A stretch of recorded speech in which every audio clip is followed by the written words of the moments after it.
medical service. Ito ang Bombo Radio Philippines. Fully digitalized. Numero 1 sa balita, komentaryo, drama at serbisyo publiko. Bombo Radio Philippines. Bombo Radio Philippines. Unmatched. Number 1 and most trusted source of news and information. Paradyo Bombo! Oras sa Bombo Radyo, impunto na sa alas 6 sa buntaga. Ano yan ang pagatod sa managunang tudling sa balita? Alang sa tuwang top story, kaning House Speaker Ferdinand Martin Romualdez kilambigit sa korupsyon sa flood control project sa nasod. Balitang lokal, DPWH Secretary Dizon wala kapugong sa iyang kasuko sa usa ka ghost project sa Davao Occidental. Sa balitang nasyonal, PBBM nahisubo nga wala nabaton o maayong kalambuan ang iso sa West Philippine Sea. Balitang internasyonal, 17 ang patay gumikan sa pag-igo sa bagyong Nando sa Taiwan. Sa balitang espesyal, babae sa China migamit og pamaagi aron makabarato sa gipalit nga isda. Balitang negosyo, DA nagpagawas og pamahayag nga magkulang og supply sa gulay sa Lac Trinidad, Benguet. Sa balitang sports, sa Pedro Tadura na makigsangka kang Cristian Balunan sa IBF minimum weight fight. Ug alang sa balitang showbiz, Rihanna nanganak na sa ilang ikatulong anak nila ni ASAP Rocky. Mayong buntag, welcome sa tong Bombo News and Views Morning Edition. Adlaw karong Biyernes sa petsa 26 sa bulan sa Setyembre tuig 2 sa 2025 na nukada. Gikan sa News Information Center sa Bombo Radyo Davao kay Tigbalita. Kini si Bombo Bianca Cu. O kini si Bombo Russell Lozano. Alang sa tuwang Christmas countdown. Christmas is a time for sharing, giving gifts for everyone. What matters now is this Christmas we share the love.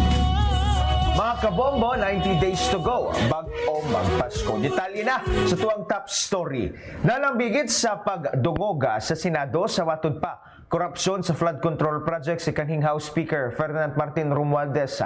Nagpakita sa investigasyon sa Senate Blue Ribbon Committee si Orly Regala Codeza, kanhing sundalog, security consultant ni Congressman Elizalde Co. Giyan ko niini nga ang mga maleta nga gitawag nilang basura nga dunay kwarta ang ilang ihatod sa Pinoy-anan ni Co og Romualdez.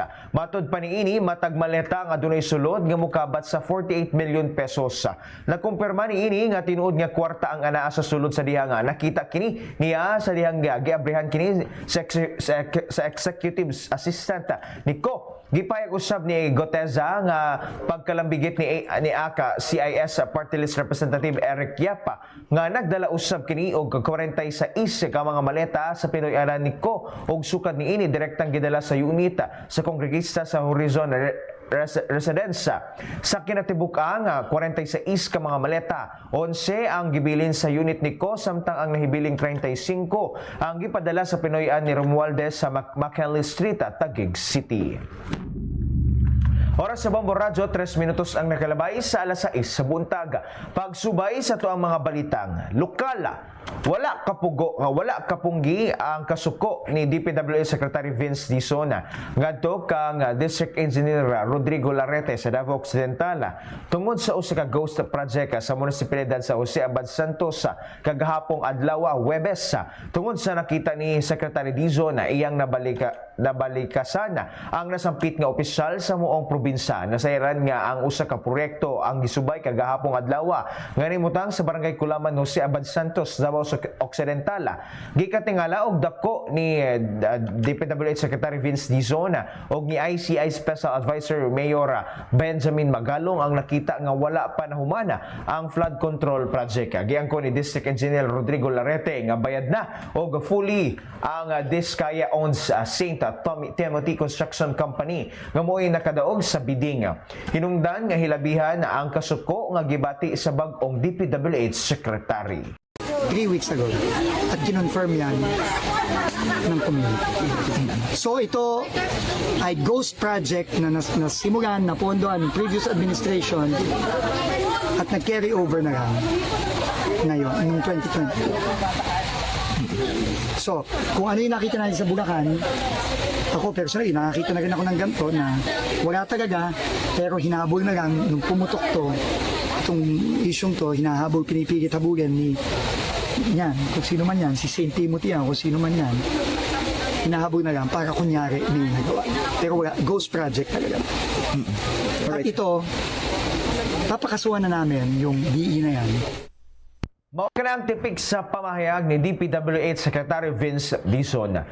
Nadiskubrihan usab nga ang proyekto gibayaran ni adtong tuig 2022 o gimarkahan pakingi og completed apan sumala pa sa mga residente o sa mga opisyal sa barangay nga bag-o pa lamang ang katukuran sa maong proyekto nga gibanabanaan nga anaa pa lamang sa duha hangtod tulo ka semana ang milabay sukad gisugdan ang pagtrabaho. Ang proyekto unta alang sa flood control project aron mapunggan ang pagbaha sa kasikpit nga komunidad ug eskwelahan sa maong dapita. Nasayran nga mokabat sa 96.5 million pesos ang kantidad nga proyekto nga gi-award sa St. Timothy Construction Company nga gitag-iya sa magtiayon nga diskaya nga kasamtangan nga giimbestigahan sa Senado tungod sa maluso nga flood control project. Tungod din gideklara na ang lugar nga crime scene nga og gipahunong ang tanang trabaho sa site. Samtang nagpahimla usab si Secretary Dizon sa tanang district engineers o regional directors nga nalambigit sa malusong flood control projects nga pagkahuman sa iyang inspeksyon sa usa ka ghost project sa Davao Occidental. Samtang padayon usab karon ang investigasyon kung kinsa pa ang opisyal sa gobyerno ang nalambigit sa maong proyekto. Din kayo ng ICI. Sa DE, sa mga regional director, nagsabi na kayo. Huwag nyo nang hihintayin na umabot pa sa ganito. Lumapit na kayo, umamin na kayo, mahuhulit nila. At sinasabi ko sa inyo, wala akong pakialam kahit maubos lahat ng DE sa Pilipinas. Kahit maubos lahat ng RD sa Pilipinas. Wala akong pakialam. Kung kinakailangan, maubos kayong lahat, uubusin namin kayo. At ipopromote na rin natin yung mga maayos dito sa DPWH na hindi ginagawa yung ginawa dito.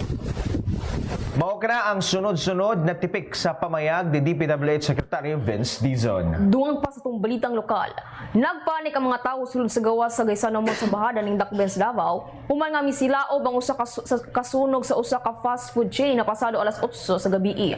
Dali nga naggaw sa mga mall goers, ingon man ang mga tenants tungod sa baga nga aso nga nagikan sa ground floor hantod sa taas nga bahin sa mall. Makita nga ang mga hulagoy nga ang baga ang aso nga mibuga sa ibabaw nga bahin samtang unang gipalong sa mga gwardya ang kalayo nga anaa sa ubos nga bahin. Dali usab nga miresponde ang mga bumbero ug gilayo niini nga gipasiritan og tubig ang ibabaw nga bahin sa maong mall nga adunay kalayo. Sa pagkaron padayon ang gihimong investigasyon sa mga kabumberohan gumikan sa maong panghitabo. Apana una nang mipagawas ang mga higawas ang posibilidad nga ang hinungdan sa pagdilaab sa kalayo ang panghaw sa nasampit nga fast food chain ug mikatag kini hantod sa kusina nga bahin. Samtang nagpagula usab og pamahayag ang management sa maong mall ug ilang ikumpirma ang maong insidente nga sumala pa sa ilang pamahayag nahitabo sa usa ka mga tenant sa lower ground floor gabi. Gibutyag niini nga sa tabang sa ilang emergency response team kauban ang Bureau of Fire Protection kan BFP og mga volunteer fighters dali nga nakontrola ang sitwasyon. Walay naangol or nasamdan sa maong panghitabo. Gibutyag usab sa ilang pamahayag nga karong adlaw abri ang nasampit nga mall. Kinumduman nga ikaduha na ning higayon nga adunay nahitabo nga nasunog ang nasampit nga mall karong bulana. Kaniadtong September 6 sa susamang oras, daling respondihan usab sa mga kamobirohan ang miulbo nga sunog sa sulod sa bodega sa 3rd floor sa maong nga mall. Hinuon dali usab kining nakontrola sa mga kamobirohan. Gikatakda nga bisitahon og sutaon ni DPWH Secretary Vince Dizon ang Tuganay Bridge sa Carmen, Davao del Norte atol sa gipagayon nga press conference kagahapong adlaw. Gibutyag sa opisyal nga plano niining bisitahon ang maong proyekto aron i-assess ang sitwasyon sa maong tulay. Gipangay-usab sa opisyal ang detalye sa maong tulay human nga gipangutana sa mga tigbalita ang sitwasyon sa maong tulay nga sulod na sa 4 ka tuig wala pa gihapon na humana. Nasayran nga ang tulay adunay kapin sa 70 meters nga katas-on ug adunay kapin sa 500 milyon nga gigahin nga pondo. Samtang una nang nanawagan si Davao del Norte Governor Edwin Hubahiba alang sa pagsusi aron sa maong proyekto aron nga masayrana ang kahimtang og masiguro nga nagamit sa usong paagi ang pondo sa gobyerno. Sugyo niini nga nga iyahang isumite sa Senate Blue Ribbon Committee o Ombudsman ang kahimtang sa maong proyekto. Sumala pa usab na hisgutan nga gisang-at paniini ang mga problema sa Department of Public Works and Highways kun DPWH apan wala gihapon nahuman ang tulay. Nasayran nga ang maong tulay gisugdan pa niadtong tuig 2021 ug naungdang ang trabaho niadtong tuig 2022 ug nagpadayon lamang sa tuig 2023. Tungod sa kadugayan sa pagtukod sa maong tulay nakahatod kini og perwiso sa mga motorista tungod sa bugat nga dagan sa trapiko. Nakatala ang Public Employment and Services Office Conpeso sa Dakbayan sa Davao o kinatibuk-an nga 302 ka mga senior citizens o persons with disabilities kon PWDs nga nahardiha-diha dayon sa special job hiring alang kanila naghimo ni atong Setyembre 23 hangtod 24. Subay sa pamayag ni Peso Manager Lilibeth Pantinopel nga 80 ka mga senior citizens ang nahire on the spot sa unang job fair. Apan kinahanglan pa nilang magsumite og health certificate isip dugang rekisito aron mapanatud-an nga sila fit to work. Ang usa ka fast food chain ang unang modawat sa duha ka batch nga adunay 36 ka mga tawo matag batch. Gikan sa 19 ka mga participating branches sa syudad. Ang matag tindahan adunay duha ka shifts nga anaa sa buntag ug hapon sulo sa tulo ka bulan. Samtang sa Pikasbayin, ang laing kumpanya sa fast food chain nagpatuman usab sa ilang hiring ni adtong Setyembre 24, diin nadawat gilayon ang 162 ka mga senior citizens og 60 ka mga PWDs. Idistino kini sa mga 20 ka mga sangang tindahan dinhi sa Dakbayan. Sumala pa sa Peso, ang 162 ka mga seniors ipakatag sa upat ka batch nga adunay 40 matag batch ug ang unang batch magsugod karong Oktubre hangtod Disyembre tuig 2025.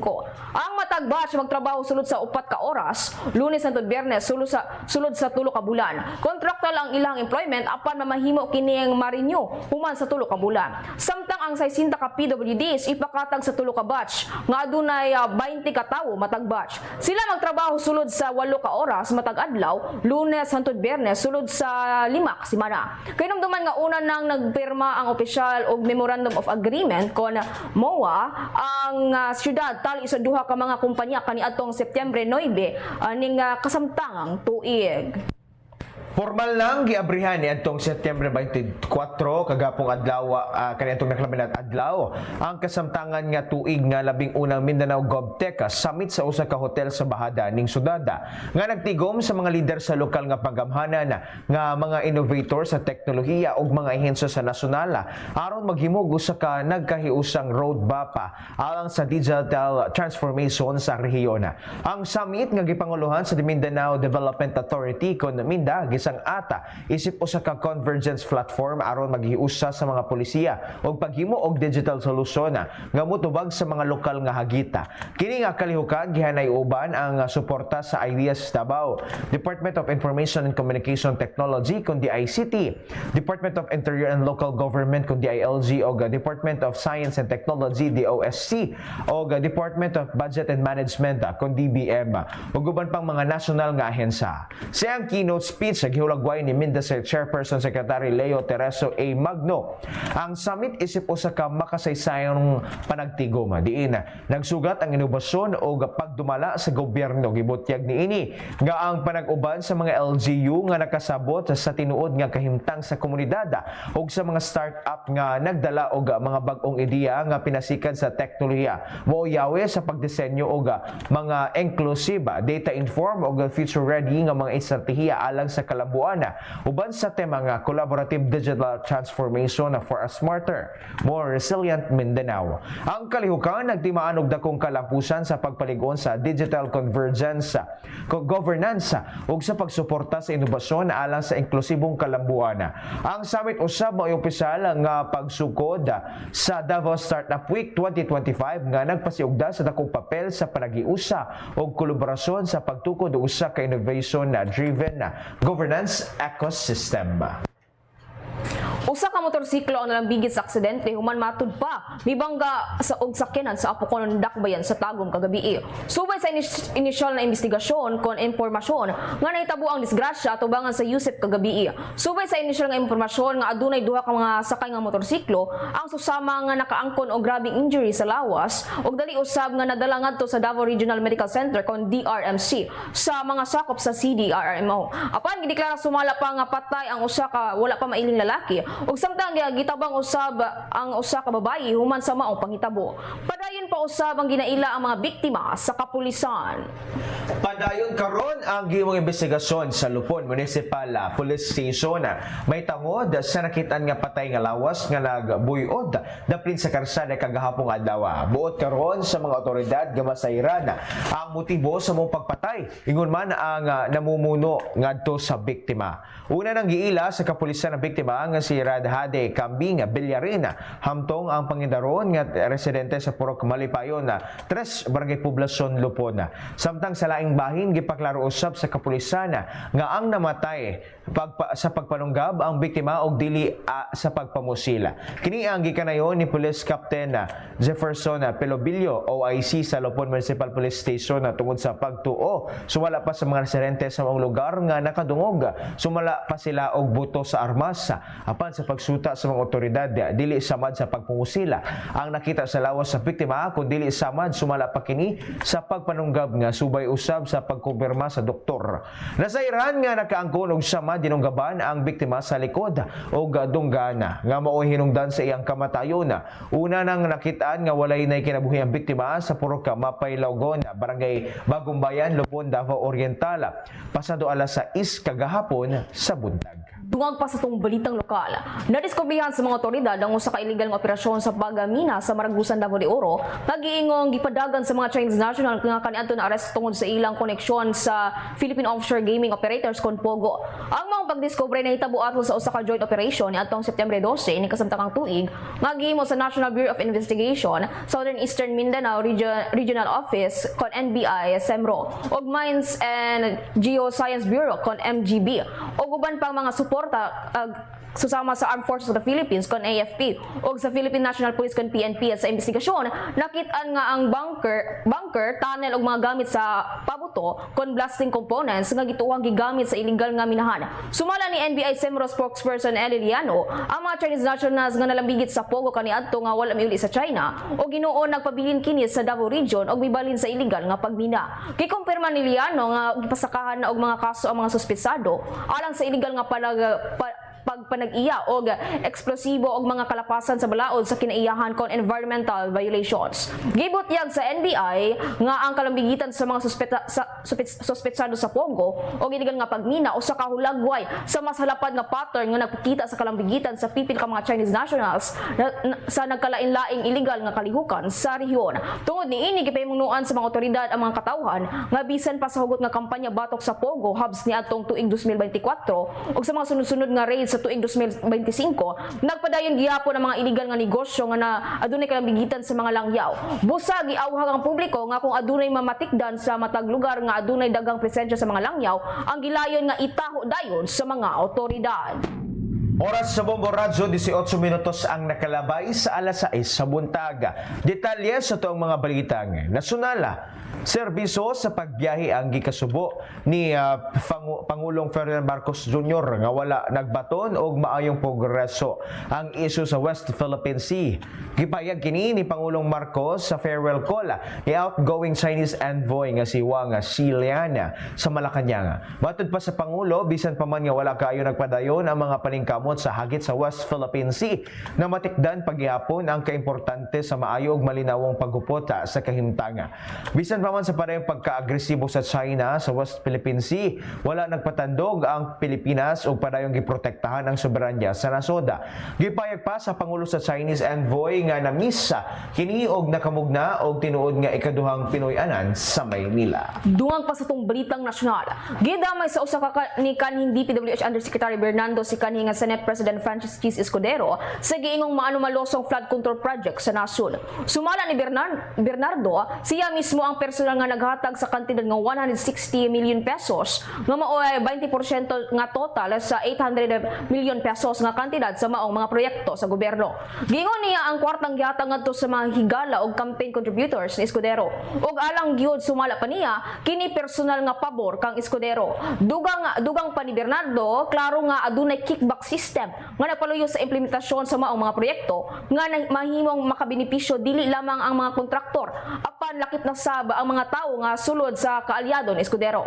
Ang maong pamahayag naghatag og mas bugat nga kontrobersiya sa isyu sa korupsyon sulod sa DPWH ug sa koneksyon niini sa mga personalidad sa politika.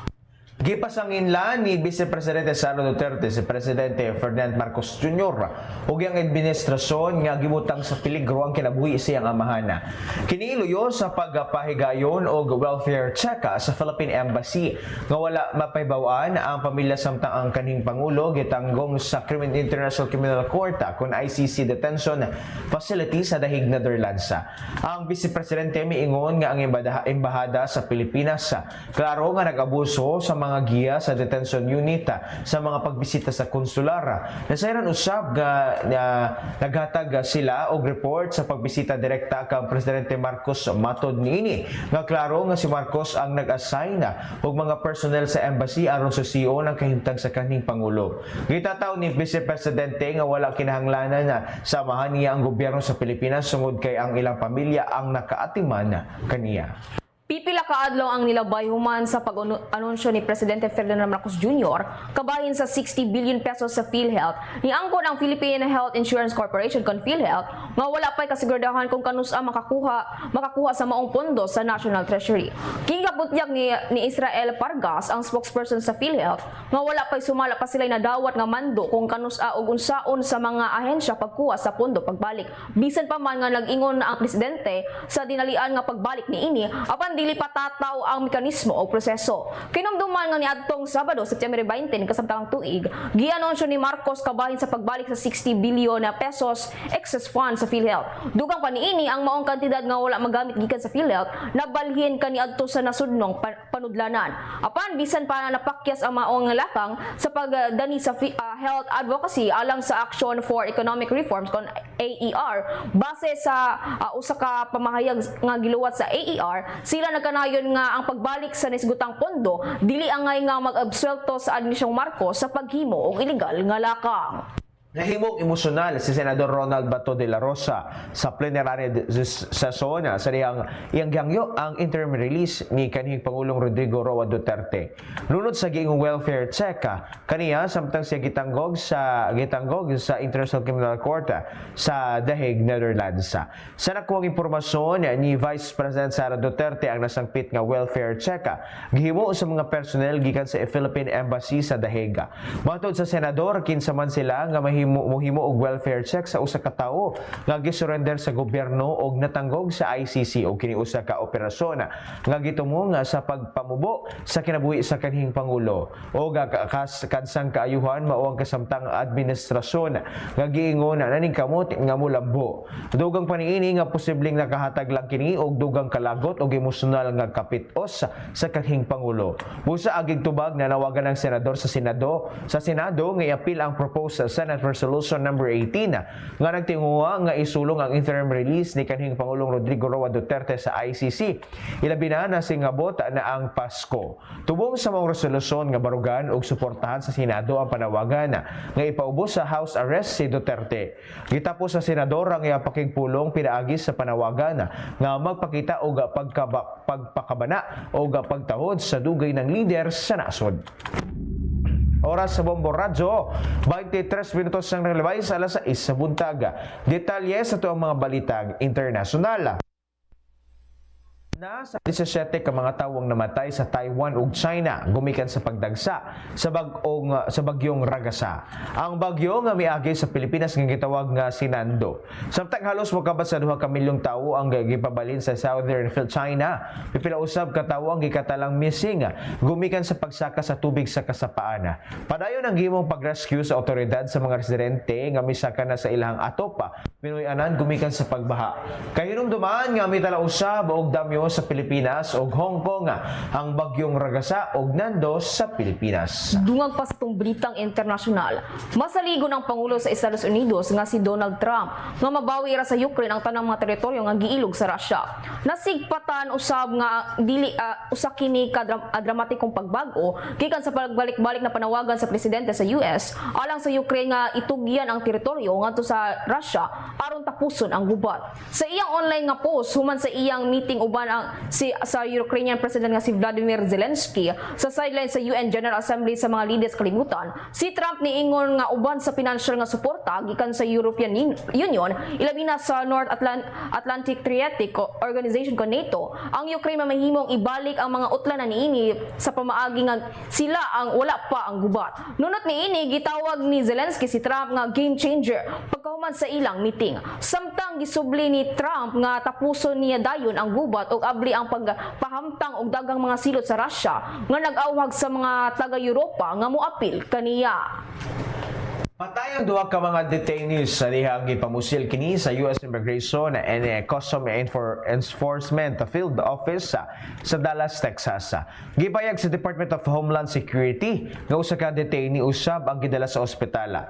Gilang suspect nga si Joshua Jan Agana nga nakaplagang wala na kinabuhi sa kaatbang nga building nga gituhang nagpakamatay usab.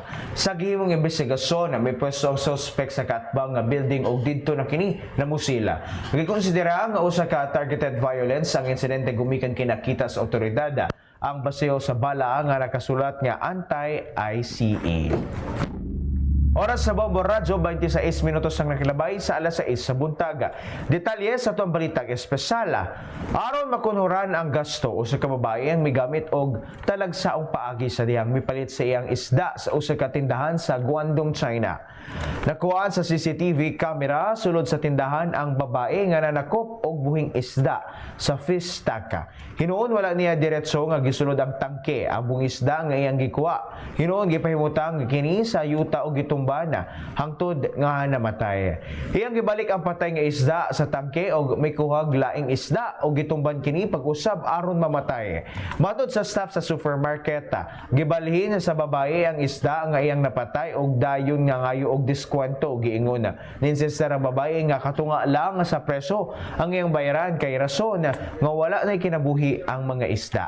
Apan usama sa mga staff ang niatubang sa babae nga giingong nangilad sa label sa preso sa produkto nga iyang napalit kausa sa wala pa ang insidente. Ang kahera nagdumili paghatag og diskwento sa isda, mao ang napugos ang babae sa pagbiya og walay nihimo sa iyang aksyon. Tungod sa pagduda sa babae gisusi sa mga staff sa tindahan ang CCTV footage og nakita siyang gibuhat sa isda. Gisa publiko sa tag-iyang tindahan ang CCTV video aron pahimangnuan ang ubang mga tindahan bahin sa kinaiya sa babaye. Gipasabot usab nga ang mas taas nga presyo sa buong isda tungod kay mas mahal ang pagdalan ini o pagmaintenar sa mga tangke ang isda aron mapagbiling buhi o presko ang mga isda. Balitang negosyo. Hugot nga gibantayan sa Department of Agriculture kon DA ang supply sa mga utanon sa kabukiran karon nga gibati na ang epekto sa Super Typhoon Nando. Matod pa ni DA spokesperson og Assistant Secretary Arnel de Mesa, adunay posibilidad nga magkulang ang supply sa mga utanon gikan sa La Trinidad Benguet tungod kay daghang mga plantasyon didto ang nangaguba. Si de Mesa niingon nga dili angay pahimuslan sa mga magpapatigayon ang mao nga sitwasyon tungod kay ang posibleng problema mao lang ang volume o ang gidaganon sa mga utanon. Apan ablig gihapon ang mga ruta sa export sa mga highland vegetables. Lakip sa mga utanon nga gikuha gikan sa Benguet mao ang repolyo, patatas, carrots, sayote, broccoli ug uban pa. Dugang pandemesa nga ang mga liso sa utanon naka-preposition o igipud-apod sa mga apektadong mag-uuma. Gimanduan usab sa DA ang National Food Authority kon NFA nga ipagawas ang 2 million kasako sa stock sa bugas niini aron matabangan ang mag-uuma sa ilang mga pamilya nga naapektuhan sa bagyo. Andam usab ang pondo alang sa crop insurance aron mabayaran ang mga mag-uuma nga nawad-an sa ilang mga pananom. Bili sa piso batok sa langyaw nga salapi, US dollar 58 pesos and 10 centavos, Hong Kong dollar 7 pesos and 38 centavos, Singaporean dollar 44 pesos and 56 centavos, Saudi Arabian rial 15 pesos and 30 centavos, samtang sa euro 67 pesos and 39 centavos. Detalye sa tuang balitang sports. Gikatakdang idepensa ni Pedro Taduran ang iyang IBF minimum weight batok kang Christian Balunan. Paghahimuon ang pragsangka sa 2 karong Oktubre 26 sa San Andres Sports Complex. Ang naisgutang pragsangka tulo ka adlaw unang paghahimuon ang 50th anniversary sa kamasaysayanong nga Trilya in Manila. Adunay record si Taduran nga 18 ka daog, 4 ka pildi o sa draw og 13 ka knockout, samtang si Balunan ang adunay 12 ka daog ug walay pildi o adunay 7 ka knockout sa. Samtang katapusang nakigsangka si Taduran kaniadtong bulan sa Mayo sa iyang gipildi niini si Jinjiro Shikikuga. Ug alang sa balitang showbiz, nanganak na si Rihanna sa ilang ikatulong anak uban sa rapper nga si A$AP Rocky.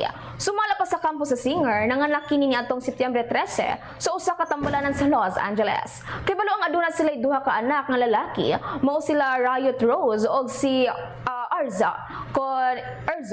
Sa iyang social media account, gipaamit sa singer ang hulagway sa bag-ong panganak nga iyang ginganlang og Rocky Irish Mayors.